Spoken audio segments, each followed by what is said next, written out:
샤랄라한 DJ 샤디와 함께하는 달콤한 시간. 빨간 머리엔 34번째 이야기. 퀸스의 여학생.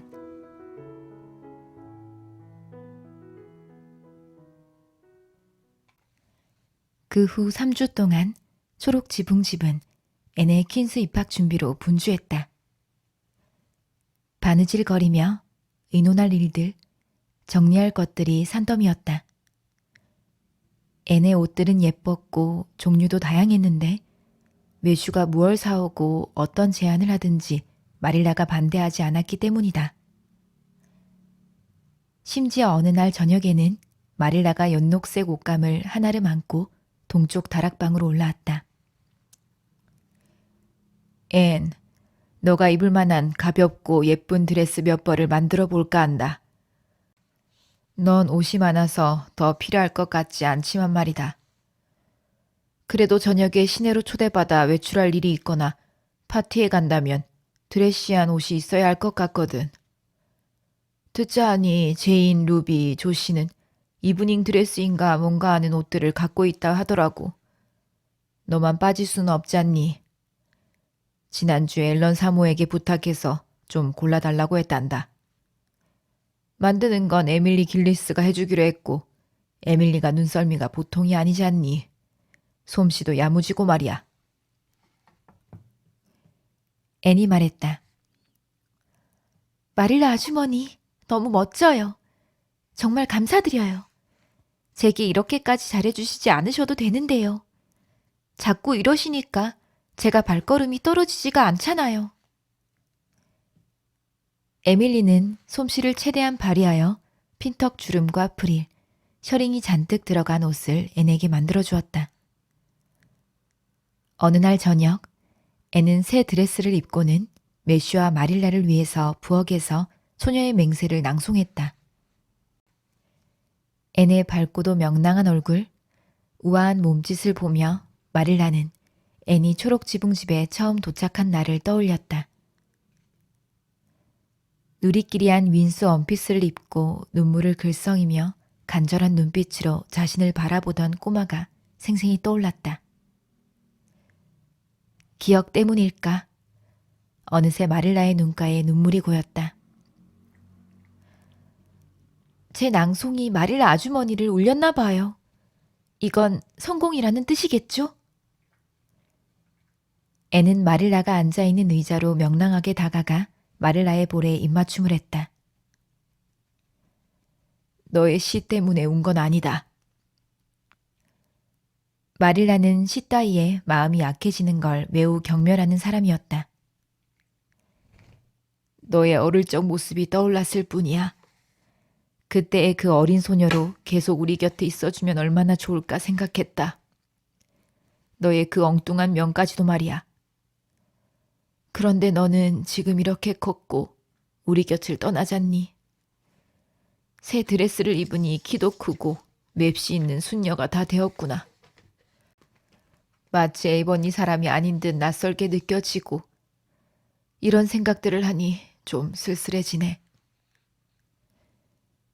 앤은 마릴라의 무릎에 앉아 그녀의 주름진 얼굴을 두 손으로 감싼 채 그윽하고도 다정한 눈빛으로 마릴라를 바라보았다. 마릴라 아주머니, 저는 변하지 않았어요. 정말이에요. 그저 잔가지를 정돈하고 새 가지를 뻗는 것뿐인걸요. 제 내면은 달라지지 않아요. 그대로예요. 제가 어디로 가든 겉모습이 얼마나 다르게 변하든 말이에요. 마음속 깊이 저는 언제까지나 아주머니의 꼬마 앤인걸요. 날이 갈수록 초록 지붕집을 더욱 사랑하는 앤 말이에요. 앤은 자신의 젊고 풋풋한 뺨을 마릴라의 수척해진 볼에 갖다 댔다. 그리고 한 손으로는 매쉬의 어깨를 다독였다. 마릴라가 앤처럼 속마음을 밖으로 잘 드러내는 사람이었다면 그 순간 더 많은 속내를 털어놓았겠지만 타고난 성격과 습관 탓에 마릴라는 그저 두 팔로 앤을 부드럽게 안으며 이 아이가 떠나지 않았으면 좋겠다고 속으로 바랄 뿐이었다. 매슈는 눈가가 촉촉해지자 이내 자리에서 일어나 밖으로 나갔다. 별이 반짝이고 녹음이 짙은 여름의 어느 저녁. 매슈는 뜰을 지나 포플러 나무 아래 대문까지 들뜬 마음으로 걸어 내려갔다. 매슈는 자랑스러운 듯 혼자 중얼거렸다. 아이가 올곧게 잘 컸어. 내가 가끔 간섭한 것도 결국엔 헛되지 않았고 말이야. 애는 똑 부러지고 예뻐. 사랑스럽기까지 하지. 애는 우리 가정의 축복이야. 스펜서 부인의 착오가 실은 행운인 거지. 행운이란 게 존재한다면 말이야. 이건 하늘의 뜻이야. 하나님이 보시기에 우리 가정에 이 아이가 필요했던 거라고. 난 그렇게 생각해. 마침내 앤이 샬롯타운으로 떠나는 날이 되었다. 9월의 어느 맑은 날, 앤은 매슈와 함께 마차에 올랐다. 다이애나와는 눈물의 작별 인사를 하고 마릴라와는 눈물 없는 깔끔한 인사를 나누었다. 적어도 마릴라의 입장에서는 그러했다. 하지만 앤이 떠나자 다이애나는 눈물을 닦고 카모디에서 온 사촌들과 화이트 샌즈로 소풍을 떠나 그곳에서 마음을 달랬지만 마릴라는 굳이 안 해도 되는 집안일까지 해대며 가슴앓이를 했다. 속이 타고 갉아먹은 듯한 고통은 눈물로도 잠재울 수 없을 것만 같았다. 그날 밤 침실로 들어간 마릴라는 이제 복도 끝 동쪽 다락방에 명랑한 소녀도 그 아이의 부드러운 숨소리도 찾아볼 수 없음을 깨닫고는 베개에 얼굴을 파묻고 한참을 울었다. 죄 많은 한 인간 때문에 이렇게 이성을 잃는 것이 얼마나 사악한 일인가를 깨달을 만큼 진정이 되었을 때 마릴라는 그런 자신이 스스로도 당황스러웠다. 앤과 나머지 에이번리 학생들은 제때 샬롯타운에 도착한 뒤 서둘러 퀸스 아카데미로 향했다.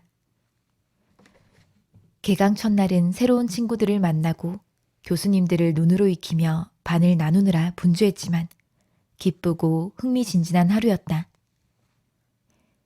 앤은 스테이시 선생의 조언에 따라 곧장 2학년 수업을 듣기로 했다. 길버트 블라이스도 마찬가지였다. 이는 곧 한편으로는 잘만 해낸다면 1급 교사 자격증을 2년이 아닌 1년 만에 취득할 수 있다는 것이고 또 한편으로는 더욱 고난한 학업 과정이 될 것이라는 뜻이기도 했다. 서두를 것이 없는 제인, 루비, 조시, 찰리와 무디 스퍼전은 2년 과정인 2급 교사 자격증반에 들어갔다. 50여 명의 같은 반 학생들 중에 아는 얼굴 하나 없다는 것을 깨닫자 애는 문득 외로워졌다. 물론 교실 반대편에는 키가 크고 갈색 머리를 한 아는 얼굴의 소년이 한 명 있기는 했다. 하지만 그간의 경험에 비춰볼 때 그는 별반 도움이 될 것 같지 않았다. 그럼에도 길버트 블라이스와 같은 반이 되어서 다행이라는 생각이 들었다. 오랜 경쟁은 지속될 것이고 그것마저 없었더라면 애는 무엇을 해야 할지 감각을 상실해 버렸을지도 모른다. 애는 생각했다. 길버트와의 경쟁이 없었다면 더 힘들었을 거야. 쟤는 지금 완전 작정한 것 같잖아. 메달을 따기로 마음을 굳게 먹은 게지. 길버트의 턱이 저렇게 멋있었다니. 예전에는 왜 못 알아봤나 몰라. 제인과 루비도 나와 같이 1급 교사 자격증 반에 들어오면 좋으련만. 그래도 반 아이들과 친해지면 도둑고양이 같은 기분은 사라지겠지. 이 중에서 누가 나의 단짝이 될까? 생각만 해도 흥미진진해. 물론 다이애나에게는 퀸스 여학생 중에 친한 친구가 생긴데도 절대 다이애나만큼 좋아하지 않을 거라고 약속했지만 말이야. 그래도 두 번째로 친한 친구들은 많이 사귈 수 있는 거잖아. 저기 갈색 눈에 붉은색 웃옷을 입은 아이가 괜찮아 보여. 생기 발랄해 보이고 볼도 발그레 하잖아. 창문 밖을 내다보고 있는 저 새하얀 얼굴의 아이도 괜찮은 것 같아. 머리카락도 아름답고 왠지 상상도 할 것 같은걸. 두 사람하고 다 친해지고 싶어. 팔짱을 끼고 서로 별명을 부를 수 있을 정도로 말이야. 하지만 지금으로서는 난 저 아이들에 대해 아는 게 없고 저들도 나를 몰라. 어쩌면 나에 대해 딱히 알고 싶어 하지 않을지도 모르지. 아, 외로워. 그날 저녁, 별빛을 받으며 하숙집에 홀로 남겨진 애는 더욱 외로워졌다. 다른 친구들은 첼로타운에 친척들이 있어서 앤과 같이 지낼 수 없었다. 조세핀 베리가 앤을 돌봐주고 싶어 했지만 너도 밤나무 집은 학교와 너무 멀어서 그렇게 할 수가 없었다. 그래서 조세핀 베리는 앤이 지낼 만한 하숙집을 구해주었고 매슈와 마릴라에게는 앤이 지내기에 안성맞춤이라고 강조하였다. 그 집의 안주인은 점잖은 분이에요. 요즘 살림이 좀 어려워지긴 했지만 말이죠. 남편이 영국 장교 출신이고 하숙생도 신중하게 고르는 편이에요. 그 집에서 지내는 한 험한 일을 당하진 않을 거예요. 음식도 괜찮고 애네 학교와도 가깝죠. 조용한 동네예요. 조세핀 베리의 말엔 모두 옳았다. 그럼에도 처음으로 느껴보는 향수병까지 달래기에는 역부족이었다. 애는 자그마한 자신의 방을 둘러보았다. 밋밋한 벽지에는 그림 한 점 걸려있지 않았고 작은 철제 침대와 텅 빈 책장만이 놓여 있었다. 초록 지붕집에서 머물렀던 하얀 다락방을 떠올려 보았다. 창문 밖으로 펼쳐진 녹음, 정원에서 달아나는 콩들, 과수원에서 쏟아지는 달빛, 비탈진 언덕 아래로 흐르는 개울, 가뭄비 나무를 흔드는 바람, 별이 빛나는 하늘, 창문으로 새어나오는 불빛이 반짝이는 풍경을 생각하니 목이 메어왔다. 이곳에는 아무것도 없지 않은가? 창문 밖으론 딱딱한 도로와 서로 엉킨 전화선이 하늘을 가로막았고 낯선 이들의 발걸음과 이들을 비추는 수많은 불빛만이 있을 뿐이었다. 애는 솟구칠 것만 같은 눈물을 애써 삼켰다. 울지 않을 거야. 그건 바보 같고 유약한 짓이야. 세 번째 눈물방울이 콧등을 타고 흐르네. 더 많은 눈물방울이 흘러내릴 것만 같아. 재미난 다른 걸 생각해야겠어. 하지만 재미있는 것들은 온통 에이번니와 관련된 것뿐이잖아. 그러니 더 울적해질 수밖에. 네 번째 방울, 다섯 번째 방울. 금요일이면 집에 갈 수 있어. 하지만 그날까지 100년은 남은 것 같아. 매슈 아저씨는 지금쯤이면 집에 거의 다 가셨겠지. 마릴라 아주머니는 문 앞에서 길을 내다보며 아저씨를 기다리고 계실 거야. 여섯 번째 방울, 일곱 번째 방울, 여덟 번째 방울. 아, 이제는 숫자 세는 것도 의미 없어. 눈물이 마구 쏟아지잖아. 어떻게 기운을 낼지 모르겠어. 사실 기운을 내고 싶지도 않아. 이렇게 비참하게 있는 게 더 나을 것 같거든. 때마침 조시파이가 나타나지 않았더라면 눈물이 왈칵 쏟아졌을지도 모른다. 낯익은 얼굴을 보자 너무 반가웠던 나머지 애는 조씨와 그다지 친한 사이가 아니었다는 사실을 잊고 말았다. 에이번이 사람이라면 파이 집안 식구들마저도 반가웠을 것이다. 앤이 진심을 다해 말했다. 너가 와줘서 기뻐. 조씨가 약 올리듯 동정조로 말했다. 너 울고 있었구나. 향수병에 걸렸나 보지? 그런 쪽으로 자기의 감정을 잘 조절하지 못하는 사람들이 좀 있긴 하지. 난 향수병 따위는 걸리지 않아. 왜 그런지 알려줄까? 샬롯타운은 총구석 에이번리와는 비교가 안 될 정도로 흥미진진하거든. 그런 총구석에서 그렇게 오래 살았다니 믿어지지가 않아. 그러니 울 일이 아니라고 앤. 네 코랑 눈까지 새빨개지면 넌 온통 빨개질 텐데. 오늘 학교에서는 얼마나 재밌었는지 몰라. 프랑스어 교수님은 완전 귀여우셔. 그분의 코수염을 보면 넌 웃겨서 나날 빠질 거야. 뭐 좀 먹을 거 없니? 배고파 죽을 것 같아. 마릴라 아주머니가 케이크를 싸주셨겠지? 그런 줄 알고 온 거야. 안 그랬으면 프랭크 스토클리랑 밴드 공연을 보러 공원에 갔겠지. 그 애는 나랑 같은 집에서 하숙하는데 괜찮은 애야. 오늘 그 애가 너를 보고선 빨간 머리 여자애가 누구냐고 나한테 묻더라고. 그래서 원래 고아인데 커스버트 댁에서 입양되었다고 말해줬어. 그전에는 뭘 하고 살았는지 아무도 모른다고 했고. 앤이 조시파이와 같이 있느니 차라리 고독함 속에서 눈물을 쏟는 편이 낫다고 생각할 무렵 제인과 루비가 찾아왔다. 둘 다 코트에 퀸스 아카데미를 상징하는 보라색과 자주색의 리본을 자랑스럽게 달고 있었다. 조씨와 제인은 서로 말도 안 하는 사이라 조씨는 그제야 입을 다물고 잠잠히 있었다. 제인이 한숨을 쉬며 말했다. 아침부터 지금까지 몇 달은 산 기분이야. 난 집에 돌아가서 베르 겔리우스랑 공부를 해야 해. 연세 많으신 그 끔찍한 교수님이 우리더러 내일까지 20주를 공부해오라는 거 있지. 앤, 네 얼굴에 눈물 자국이 남아있어. 울고 있었던 거라면 그렇다고 말해줘. 그래야 나도 자존감을 회복할 수 있을 것 같거든. 루비가 오기 전까지 나도 엉엉 울고 있었단 말이야. 다른 누군가가 나처럼 바보짓을 한다면 마음이 좀 놓일 것 같거든. 케이크?